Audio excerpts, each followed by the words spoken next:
Now, this is chapter 4, the findings and discussion. We will be talking about data collection, intervention plan, results, and improvement. Data collection. The researchers discussed what was best to collect and implement strategies that would increase collaboration between both general and special education teachers. All data collection were done through Google Forms again, or hard copy as needed. We know that the persons involved in research include general and special education teachers that worked in collaboration classes. We know that teachers who volunteered are of history, English, science, math. Of the 15 teachers involved in research, only 2 have collaborated for 3 years or more.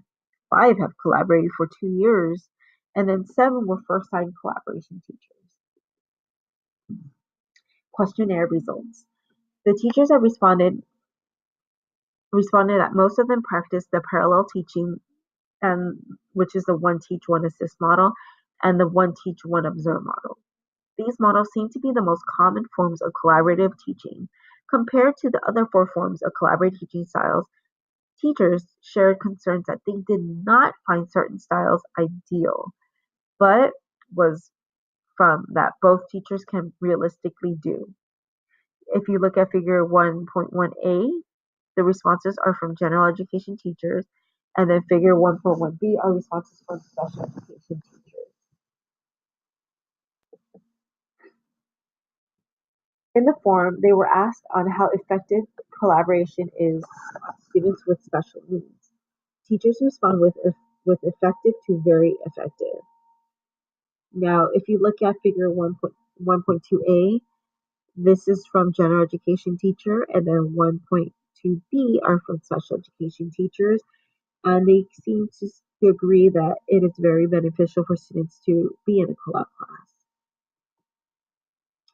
When teachers are asked on how much collaboration was involved in lesson planning, meaning both general and special education teachers, the responses from both teachers conclude that the involvement in planning averages to be about below 50% of the time. So we see that not a lot of collaboration time was given for lesson planning. Also, next, the teachers were asked on how successful they felt collaboration was between themselves and their other collaborative partners. They truthfully responded with the results that seemed surprisingly yet understandable. So if you refer to figure 1.4a and b, the results from the responses depict that collaboration is between both teachers are actually broken and require a bridge to hold the two together that would best benefit the students in the classroom that they teach in. After reviewing the results, the school wanted true collaboration in the classroom between 2 teachers. And when asked about collaboration time, teachers responded that time was given to collaboration teachers, which is special and general. They're given 10 paid hours for in-campus collaboration meeting with each of the new teachers, and 6 hours paid for each teacher that has already collaborating with the person prior. However, it shows that collaboration hours do not count during the school hours. So the breakdown of the time given for general and special education teachers are shown here. So we see that not a lot of them are using their collaboration time. These are the responses on how teachers use their collaboration hours.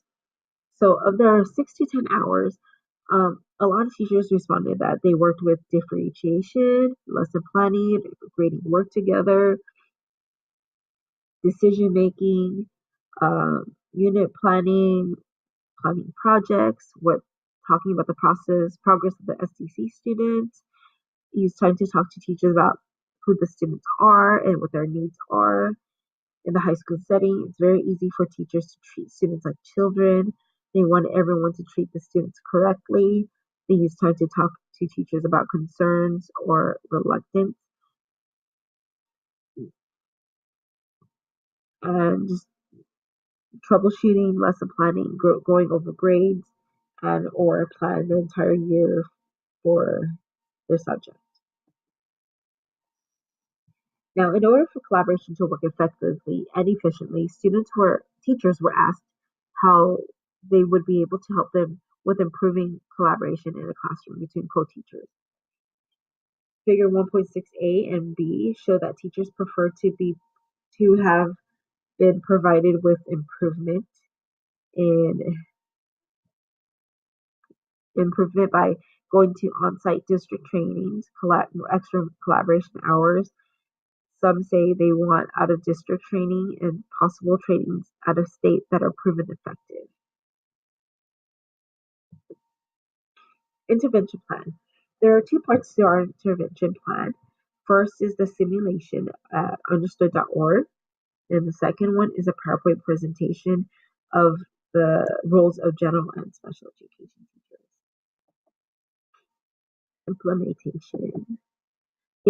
Implementation. During collaboration time, which is 2 consecutive Wednesdays, we had the collaboration teachers, both general and special education, sit together and shared and talked about what they thought true collaboration was and what true collaboration was through a PowerPoint presentation. During the presentation, teachers are exposed to multiple collaboration teaching styles and given models to how each style looked like.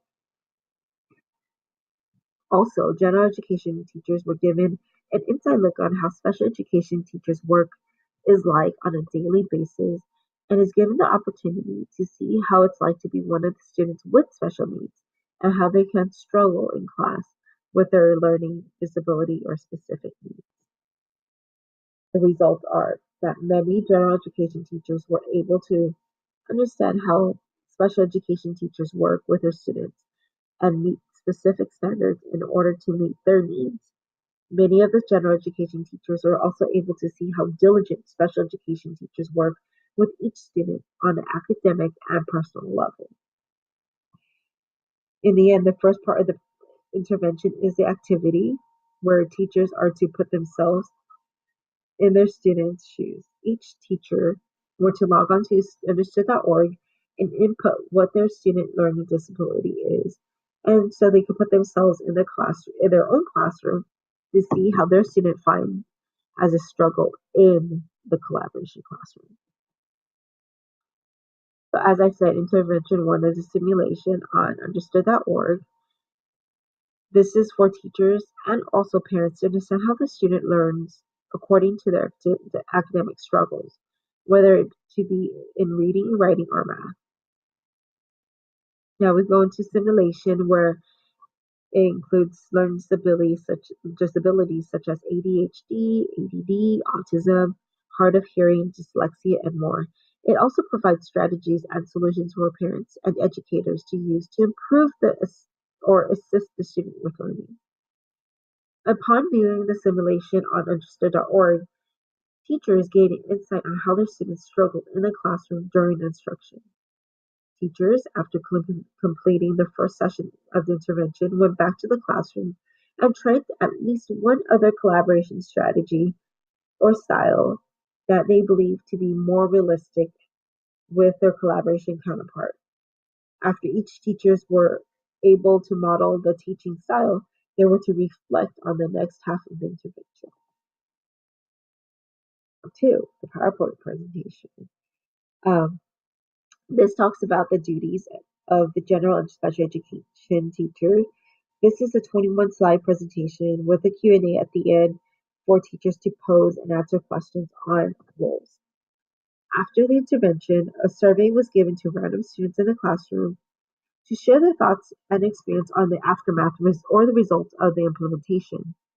Data and random sampling was given to different subjects and to random students in each classroom. The results.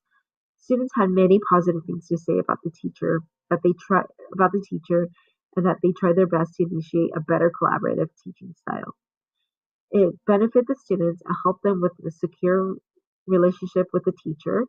It also shared that students still had some issues with the teachers trying too hard, therefore spoke negatively about the teaching style.